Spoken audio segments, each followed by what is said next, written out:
everyone, Ashley here, and I'm joined by an awesome guest today. I have my dear friend, Mark Sephton. If you do not know him, let me tell you a little bit about his background. He is an internationally acclaimed speaker, author. He is a contributor to Entrepreneur Magazine.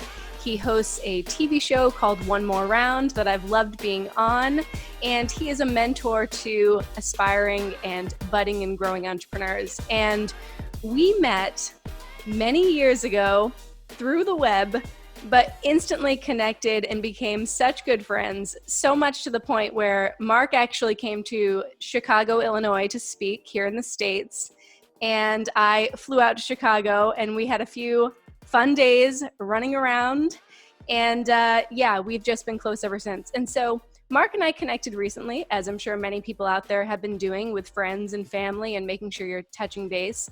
And it just seemed like a really timely conversation to have just beyond just us, not just beyond just us, to really talk about what's going on in the world and how we're individually handling it. And, you know, I thought Mark and I could share how we're handling this right now, but also Mark works with others on making sure they're emotionally and mentally secure during changes in life. And so hopefully this conversation helps. So Mark, thank you for being here with me. How you doing? I'm good. I'm fresh. Just out of the shower. Had a nice shave. Got to make the effort even when it's virtual. All right. Feels good. It feels good. I know. I know. I've been intentionally trying to do my makeup, do my hair, put on nice clothes, because every morning I look in my closet and I think, what's the point of all this stuff? I've got dresses. I'm like, when am I going to get to wear a dress again? I think I'm just going to wear one later tonight.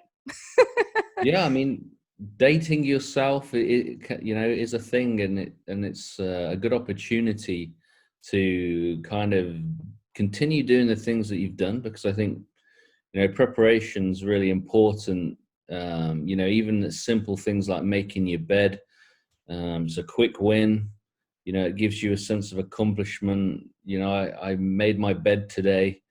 When I go into my room to sleep, it just feels like I'm prepared. I haven't kind of been lazy, which I think is really important. Yeah, absolutely. I'm trying to stick to my routine as much as possible to retain a sense of normalcy and just to stay productive. I mean, it's so easy right now to get lazy. I'm amazed at people who are admittedly saying they're not showering for days. I'm like, I feel like the shower is like the one thing, like, yes, like I need to shower today. I need to feel good about myself. But yeah, it's interesting. And, I must say, like, even connecting, like we're in two different parts of the world, and it's crazy that we're going through the exact same thing. And I keep having this thought, even when I'm watching TV or watching late night television, and these late night TV hosts are at home in their pajamas doing these shows. So it's crazy how all of us right now are affected by this. But that being said, we're all affected very differently. And we kind of alluded to this the other day about how you and I have maybe different approaches, or certain things are more comfortable than others for each of us. So, what do you find that, like, what's been your general response to all of this? Is there something you're struggling with more than something else? Yeah, I think it's interesting, because we probably won't hopefully ever have a situation where we're all going through something that everybody and the whole planet is going through. Mm-hmm. Like, I can't think of an example of when that happened, like where it affects everyone, and so in some ways, I guess that's kind of reassuring, because when you have a problem, you often think that you're the only one who's got the problem. Mm-hmm. Well, I think in some ways you draw comfort from the fact that we're all, have this problem. And if you think of like things we've heard about, that if you were to distribute all the wealth, across the whole population, it would end up in the hands of the people that have got it now, which is kind of interesting. We all have this problem, or we all have this opportunity, and everybody, yeah, we're all in the same boat. But my mum said to me, Matt, we're all in the same boat. And I said, well, yeah, that's true. I said, but actually what's in our boat and what our boat is made of is actually different, and so we've got to be sympathetic towards the fact that there will always be somebody who's worse off than us right now, and there'll always be somebody who's better off. It doesn't dilute or magnify how big or small your problem is. I mean, the great thing is because everybody's affected, there's an opportunity there that when you're kind to somebody else, it naturally makes you feel good.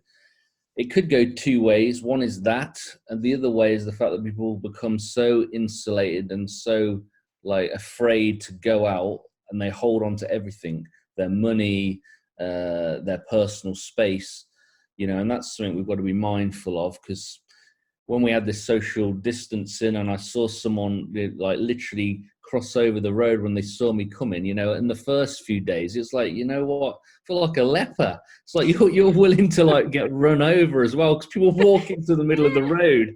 I'm like, yeah, the virus could happen, but you will get hit by a car.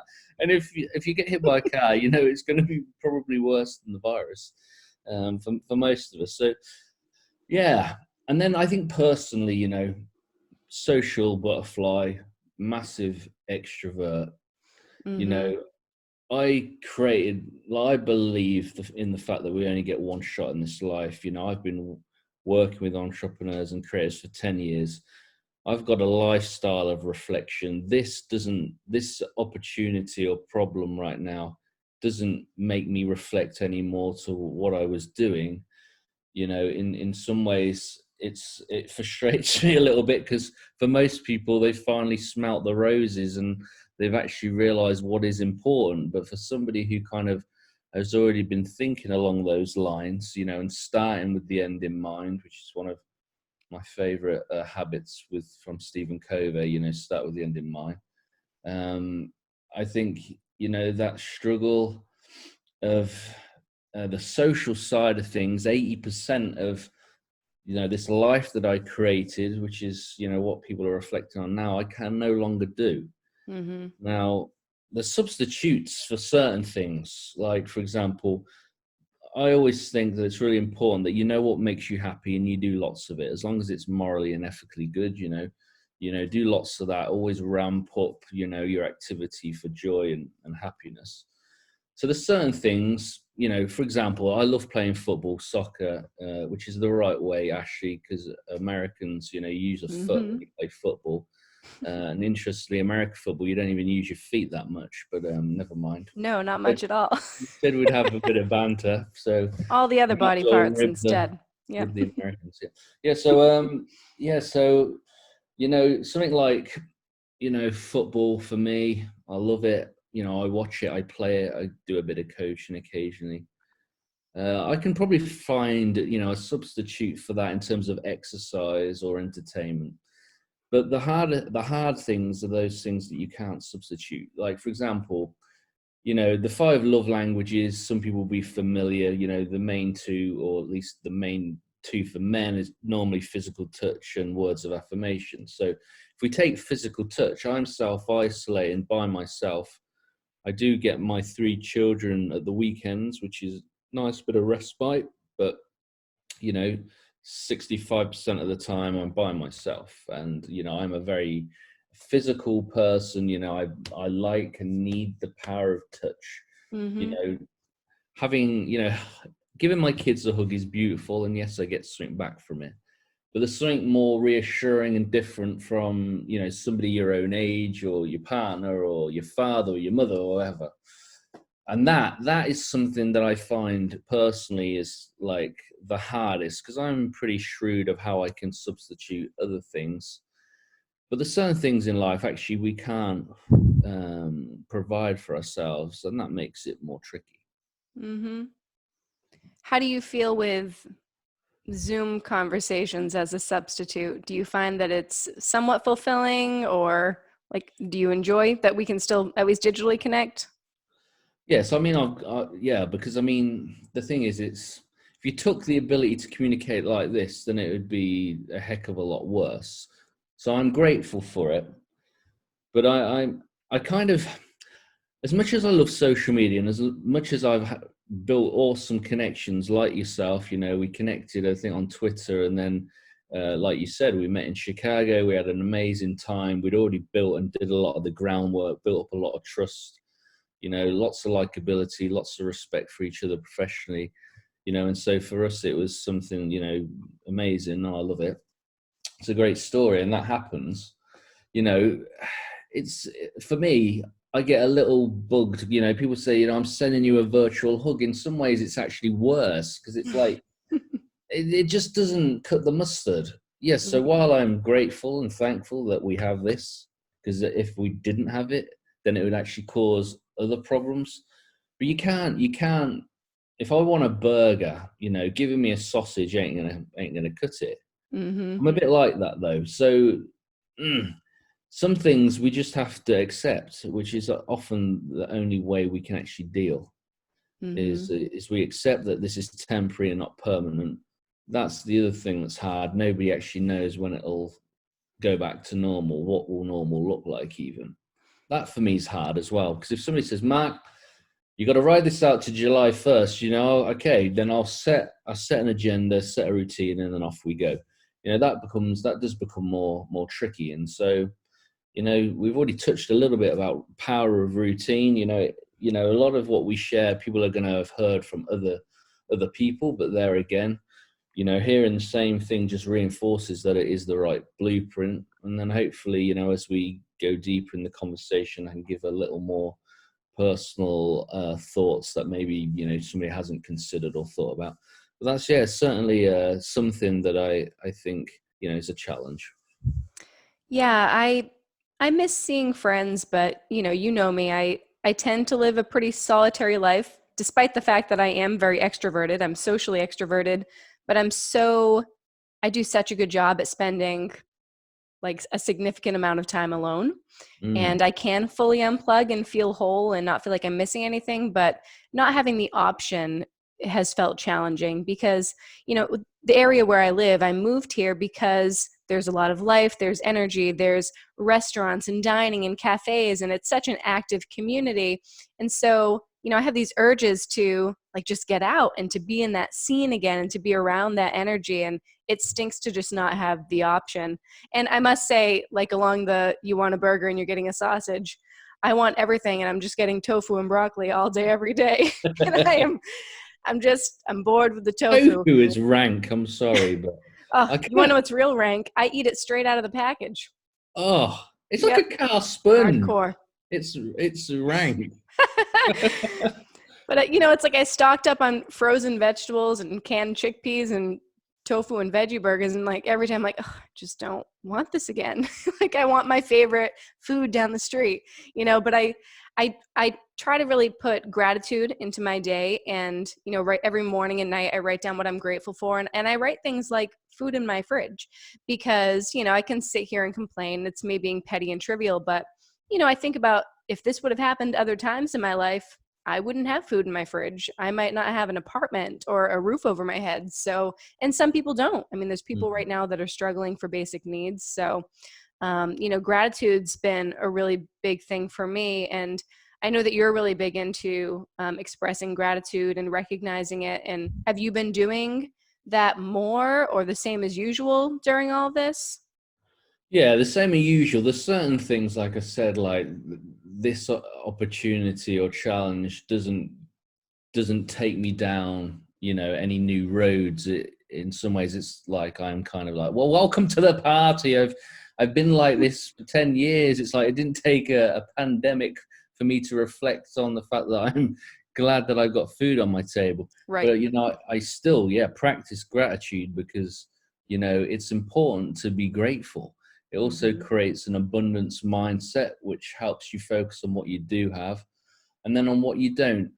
There is times though, Ashley, where I'm a little bit like, you know, like I mentor on personal development. I help people with self leadership. There's some times where actually I don't even want to read my own book. You know, it's literally like, just let me have 5 minutes just to say this is utter bullshit, you know, and just, just kind of get it out your system and then come back, you know, and sometimes, you know, it's okay like to not be okay. You know, that's really important Hmm.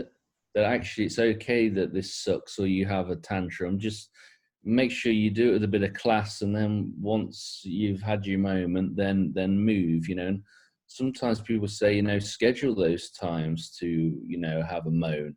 Do it privately, do it like however you want, and then shift. Hmm. But interesting you talk about food, because actually one of the things that uh, I've kind of felt some fulfillment from and enjoyed is the fact that, my cooking's progressively got better as I got older. Actually, I kind of find it quite therapeutic. But, obviously restaurants have been shut for most of us, and I like to eat well, and I've been going to Scandinavia a lot. So like my taste and what I've been exposed to has been more broad. So it's given me a few ideas. But some of the food that I've cooked, honestly, Ashley, has been unbelievable. Like way better than any restaurant that I've been to and bought, I you believe know. it. Yeah, so I've really enjoyed that. I have Cost no efficient, yeah, I mean, delicious. I've got no desire to like have Mark's cookbook. Like that ain't gonna happen. Are you But sure? I mean, no, that's the budding definitely, yeah, industry right now. yeah, definitely. I definitely don't think so. I think somebody would have to like do all the donkey work for me. I can't be bothered, to do pictures and recipes and stuff because it's just, I think sometimes then you lose the enjoyment when if everything becomes an opportunity to make money, or sometimes you've got to be a little protective as well as not making every idea or every hobby into Right. making money. Sharing your every daily move right now of how you're surviving coronavirus. Yeah, This is today's exactly. workout. This is today's breakfast. This is That's what I right. do at noon. Yeah, yeah. People are like, just shut up and leave me alone. Right. Get off Like my just go phone. do it. Just go be Yeah, present and exactly. do Go your thing. eat. Yeah. Yeah, exactly. Yeah, it is crazy. And I'm definitely one boundary I'm setting is I'm trying to stay off of social media more. Just because everyone's going live at all times. Everyone is posting. It's not like quality stuff. It's a rabbit hole. You open up Instagram or something and you get lost for an hour. So I'm trying not to do that. If it's not like nonsense posts, it's negative news. You've definitely cracked it, Ashley. I can't remember the last time you liked any of my posts. It's not you, it's everyone. You've nailed it. You know what it is? I think I'm so aware that like I can get caught doing that for so long, and I try to pay attention to like my closest friends' stuff and I try to engage, but for me, social media has always been like a necessary to, building my business, my brand. And so a lot of times I'm using it for those purposes and then I put my phone down and I'm working on to the next thing in my day and I just forget to go back and like engage. Like I love to share and I need to be more intentional about that, because I appreciate people supporting my stuff and I want to be that for more people. So I do try. But you know Yeah. me, it's not just social media. I won't answer a text for 3 weeks. 3 months. Yeah, I don't mean it. I really don't. I'm always so busy. I mean, I know we all Yeah. are. It's not an excuse, but it's like I'll read a text in passing and then, I'll answer that, a little later and put it down. So, interestingly enough, we were talking about, your books, and you wrote the book on the plot twist. And this is surely a plot twist. I have your book. I have both of your books here, one of which is Wow. signed, my just prized possessions. So, you know, um, you write a lot about life plot twists, things coming unexpectedly and being able to transition and pivot and handle these things. Are there any of the lessons in your book that you are particularly drawn to or really, latching onto right now as a tactic to handle what's going on in the world? Yeah, I mean, the difficulty actually is, and I'm in some ways I'm kind of thankful because I've been hearing this more and more from like business people. Like, if I was, really like focused on the money and strategy, this would be a great like time to market, plot twist. But it just doesn't sit right, and I'm actually finding the people that are kind of doing sponsored ads at the moment for things. I understand the fact that, especially since we work for ourselves, yes, if we're not getting aid from the government, depending on where in the world we're from, then I can understand like the need to put, money into the coffers, you know. So on the one hand, yes, I'm mindful, but I think how you go about it, you have to be quite cute on. I But yeah, I agree. mean, but yeah, plot twist is, you know, obviously it's based on, you know, we have visions and goals for our life. Things come from left field and take us in a different direction, you know. And so for me, you know, a lot of the lessons around that are, you know, your ability to adapt and to pivot, you know. And sometimes, you know, it's good to have a vision and a goal, but then depending on how quick you're able to, you know, bounce back and adapt, is really important. And some people, they associate plot twists in a negative way, and they're not always. Sometimes they're actually for your benefit. You know, I speak to people about this, and you know, for example, I could share, and I don't think they would mind. My godfather, in particular, he pastors a church in Cornwall with his wife. He's 69, and he's needed a break for probably about 4 years. You know, he prepares sermons. You know, he always is speaking to people, always doing things in the community. You know, he's had his own health issues, you know, and challenges. And yet, you know, this opportunity of where even churches can't meet in some ways is a godsend, because he's needed a break for a long time, and his wife is thrilled because, you know, she feels it's going to add, you know, years to his life.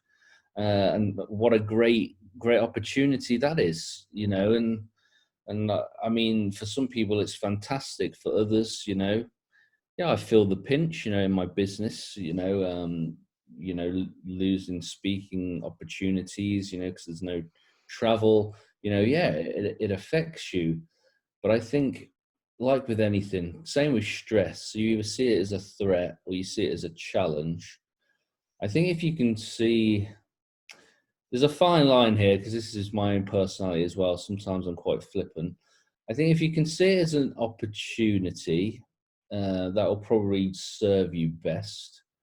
But then my flippant kind of other part of my personality is it's a little bit like when a fat person says personality is what matters.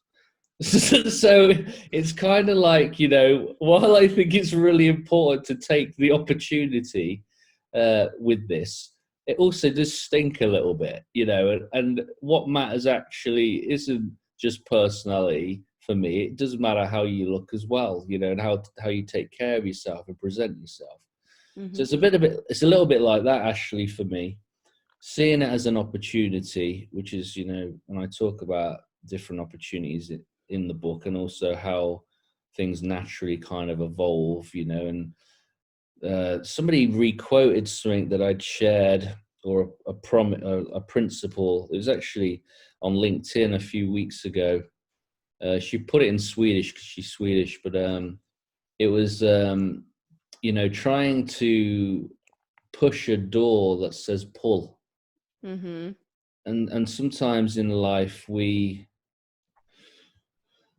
can be trying to force something, um, you know, and being inconvenienced does suck, because we live in a life which is, you know, everything's instant, movies on demand, online banking, you know, creating planes that can get you from, you know, the UK to Australia in like 4 hours or something ridiculous. Hmm. You know, so we're used to kind of everything being, you know, on point. So when this pandemic comes along, you know, there is a sense of, oh, it really has inconvenienced me. It has, you know, relationally, financially, you know, we can all relate. And yet, you know, thankfully, it hasn't actually affected any of my family, the actual, you know, virus. And obviously, we have the ability of people interrupting us on a call, which never happens. It's like nobody calls me, and then all of a sudden, you know, they call you when you're Better on not be a. important. Well, it was, yeah. It doesn't matter actually. Yeah, I've just put it on airplane mode, but there we There you go. go. It still rings through on the old Mac. But it's just a question of being able to take the challenges and to be able to move with them. You have to accept the energy that you do have based on the things you can control, and there's a lot of things that we can't, which is where I think I find it most difficult. So I love being in control, Mm-hmm. which is what a lot of us are probably faced with as well, is the fact that we're not calling the shots, you know. Right. So that's why routine, when we talked about that at the start of the show, is so vitally important, because we are controlling that. We're deciding what we're filling our day with. Yes, there's restrictions within that, but then equally alongside that, there is fluidity for us to shape and do, and you can be quite resourceful. So yeah, for me, it's, my books in particular talk about, some of the life lessons, but probably not. I mean, some things that we choose, some of the lessons we experience are choices we've made. And Mm-hmm. then others, which are probably harder, are the ones that are made for us, Mm-hmm. which is when it really tests our own mental strength. And, mental health is really being scrutinized heavily, at the moment. Yeah, it's definitely concerning. And, I think like going back to what you said about like wanting to be in control, that is a personality trait that we both share. And since day one, I've been repeating to myself, like, coronavirus is not going to win. Like, I'm going to win. I'm going to stay on top of this. It's not going to control me. I'm going to somehow do everything I can to still be in control. And, it's cliched, but it's like asking yourself the question of not what am I losing, but what am I gaining? And Hmm. I've done, a pretty good job of seeing this as an opportunity. Like, it's chaos. There's nothing I can do. My hands are tied, but what can I do right now? What projects can I work on?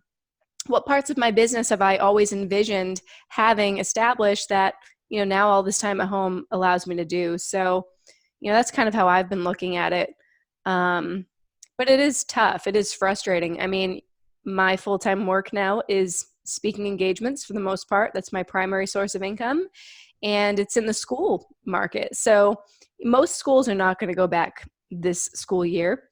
So that means that from now until next fall, I have to figure out plan B. Like, it is a bit of a plot twist.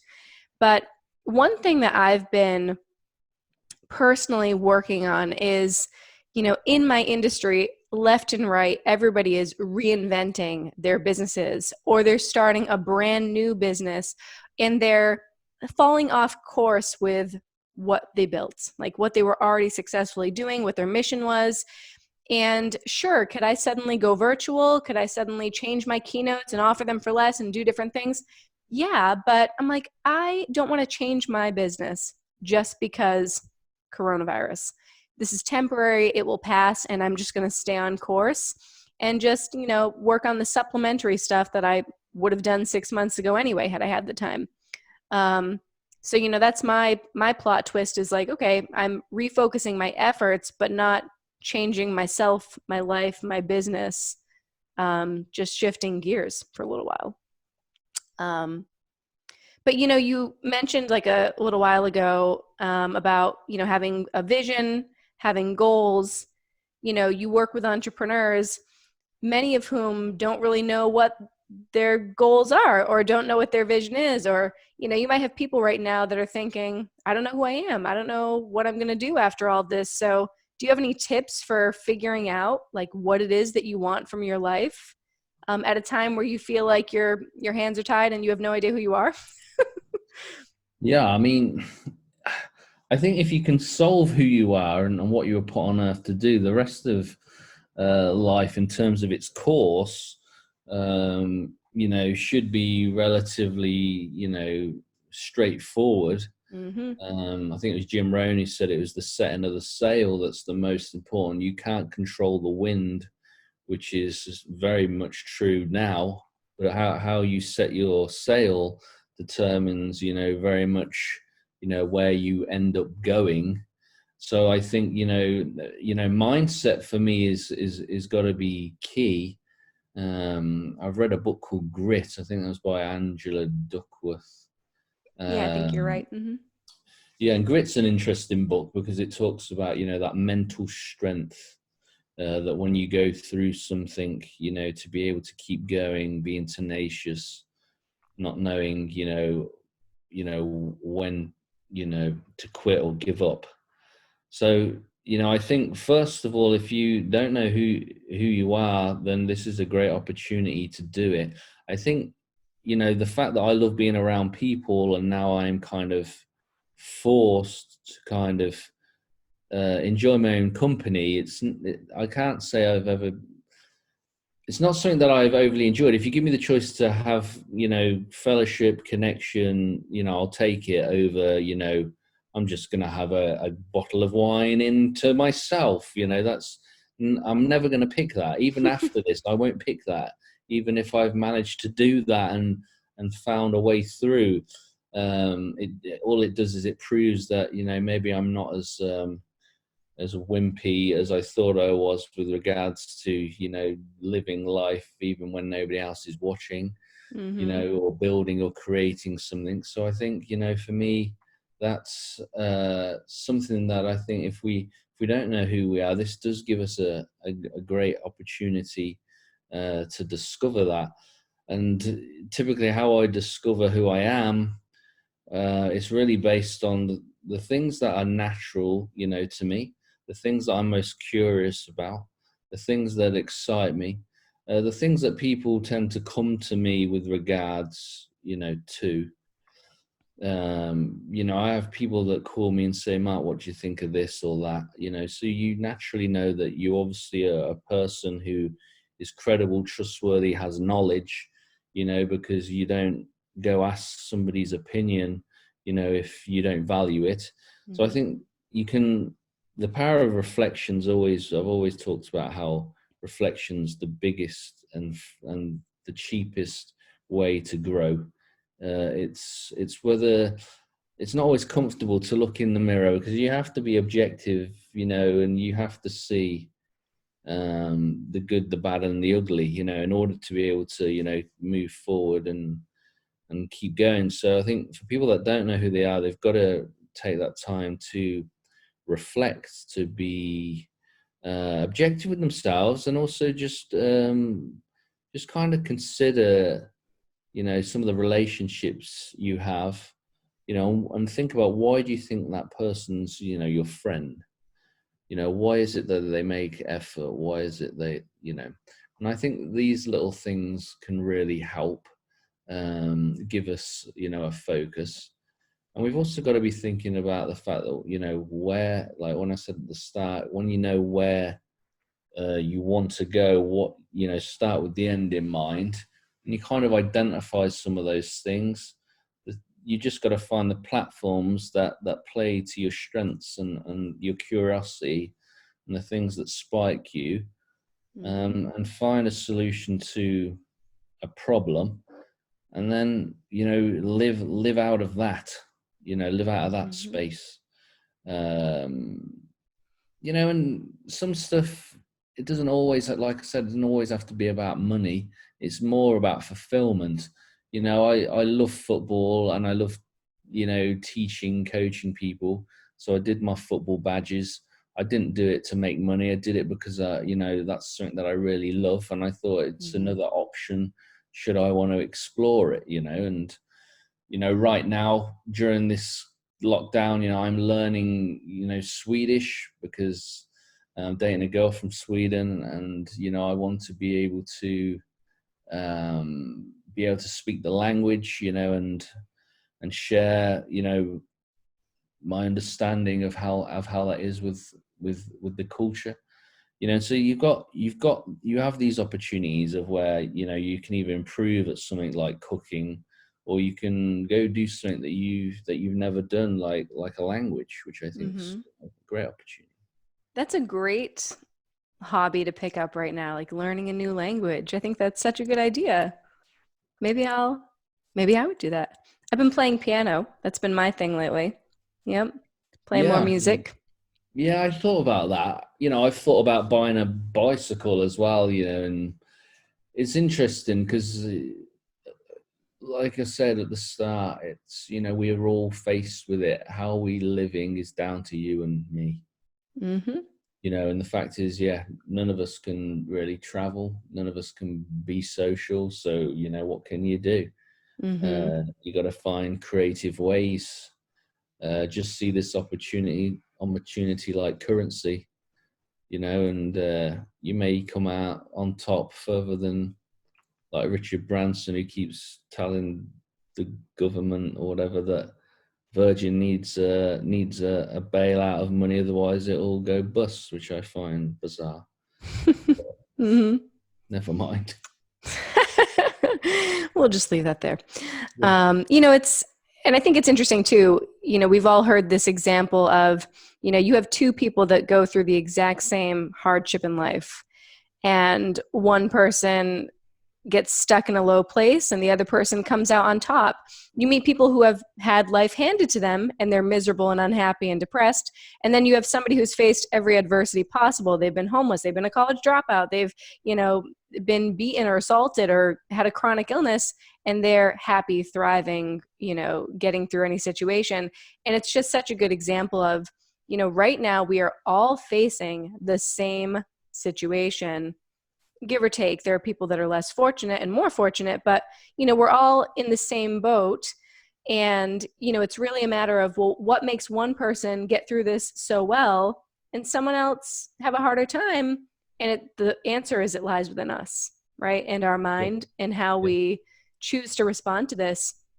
And for me, I'm a self-development nut. Like I love self-reflection. I journal a lot. I'm constantly, like, if I have a negative feeling or thought, I will ask myself, but why?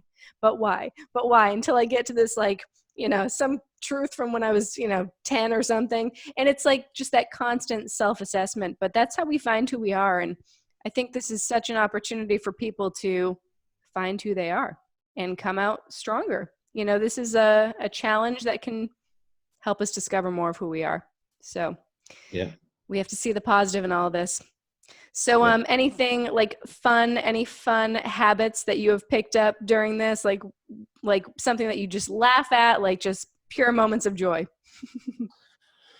Yeah, I mean, in some ways it's like I said, like when you went for a walk and you felt like a leper. In some ways it's kind of, like I'm trying to beat people to it now. Like it's like, it's a game. That's right. Yes, it's like, yes, I got across the road before they did. And you probably do make yourself go a little nutty. In terms of some of the adjustments we're having to make. Like even shops, where there's normally a queue around the shop before I can go in. And then when you go in, it's amazing how people don't know, that an arrow means that way. It doesn't mean you can go the other way, and it's like, wow, it's not that hard. It's literally up, down, up, down. People are still making a mess of it. Mm-hmm. Not so much funny, but I've been eating grapefruit every morning. So the first thing I do when I wake up is I down a glass of water and I have a grapefruit. Mm-hmm. And great for the immune system. I never even ate grapefruit. It was my 6-year-old daughter actually that kind of, she was staying. She was like, "Dad, can I have grapefruit for breakfast?" So I was like, "All right." So I cut it in half, gave her. She's like, "You should try it." I did. Actually, I really enjoyed it. And like for the last 5 weeks, I've had grapefruit every morning. Like the sales what of did you grapefruit gain during coronavirus? Like, I discovered grapefruit. Well, it's good. Yeah, exactly. My What is takeaway. this? Yeah. Grapefruit, but it is actually really good for the immune system. Grapefruit's good. Grapefruit juice Yeah. is a fave of mine. Yep. Yeah, so not so much funny though. I find it quite comical that a guy who would normally, I don't know, never been that big into breakfast, but now I'm sitting down and I'm carving out like my grapefruit. I could, I even thought about creating one of them into my own like Wilson, and giving it a bit of a hairdo and and it's just like a companion. We could do it. We could do like a bit make of it an Instagram page. Yeah, like Wilson the grapefruit. Yeah, it's like brilliant, isn't it? And yeah, it's like Wilson. We could do a little skit where you like throw it against the wall. It's like no. We could coordinate, and I could have a grapefruit thrown at me somehow. I'll throw it to myself and catch it on the other side of the screen and throw it back to you. That sounds like TikTok. Like they have some stuff like that, don't they? Oh, like I can't. I'm not doing the TikTok. No, I I ain't haven't either, TikToking. but I've seen some people that are just obsessed with it. Yeah, it's quite funny. It's quite amusing. Hmm. Yeah. But So, one less social platform, please. mm, No, no. thank you. Mm. Awesome. So if people want to get in touch with you, how can they get in touch with you? They want I'm to on follow all. you. I mean, I'm on all the social media channels. Yeah. So if you put in Mark Sephton on Instagram and Twitter, it's at Sephton Mark. But Facebook, LinkedIn's Mark Sephton, and you can email me at marksefton@me.com. I'd love to connect, answer any questions, organize a call, offer people a free kind of like consultation. I am looking for new clients that maybe during this period are needing some guidance, some reassurance, some routine, some way forward. Using this opportunity is a great time to, reflect. I've just reached out today to a number of people that can kind of feed back into me of some of my own challenges, because we all have them regardless of who you are. Every mentor needs a mentor. Hmm. Every teacher needs a teacher. We're all learning, from somebody. Awesome. Hey, Yeah. closing question. Let's just imagine we fast forward 25 years from today, Yeah. and you have to look back at the whole world going through this right now, and you have to give them one piece of advice. What would it be? 25. In some ways I wanted to say something stupid like, You can. remember to brush your teeth, but no, it wasn't. I'm thinking, if I was to go back, like, we go forward 25 years and speak into now. I mean, the cliches do always pop into your head, like this too shall pass. I've seen a lot of, the best bit around that is, it may pass like a kidney stone, but it will pass, because there is that sense of it may be painful, but we will shift beyond it. I guess it's just the fact that, if we've still got air in our lungs and we've still got an ability to be different or make a change or shift or ignite a passion or start something new or be better. Because I think, for me, you know, if I'm better than yesterday, I'm winning. If I'm better than last week, if I'm being enlightened, if my knowledge is increasing, uh, we've been given an opportunity as well as a challenge, and it's really up to you, how much you get from it. It's a bit like, you have a talent, you either bury it because you don't want it to get hurt, or you actually exercise it. You may make a few mistakes, but it actually grows and you become even better at what you do. So, for me, it's regardless of a situation like this or whatever you go through, yes, there will be times where it hurts like hell and it's unfair, which, I felt like that during this time. It has hurt, has come at a cost, isn't enjoyable. Honestly, can't wait for things to go back to some kind Mm-hmm. of normality. But equally wanting to have been a good steward and squeezed as much out of it as possible, you know. But yeah, give me that burger and you can keep your sausage. Yeah. Yep. Yeah, I'm with you on that. We don't know when it will end, but we know that it will. And we just have to make the most of each day, do our best to be safe and just not get sick. Focusing on our health and doing what we have to do. I joked with somebody a few weeks ago, like, I'm not leaving my house. And everybody's like, but you're young, you're healthy. Like, even if you get it, you'll be fine. I'm like, well, I just don't want to get it. And I don't want to be the anomaly of like the 33-year-old chick that suddenly died.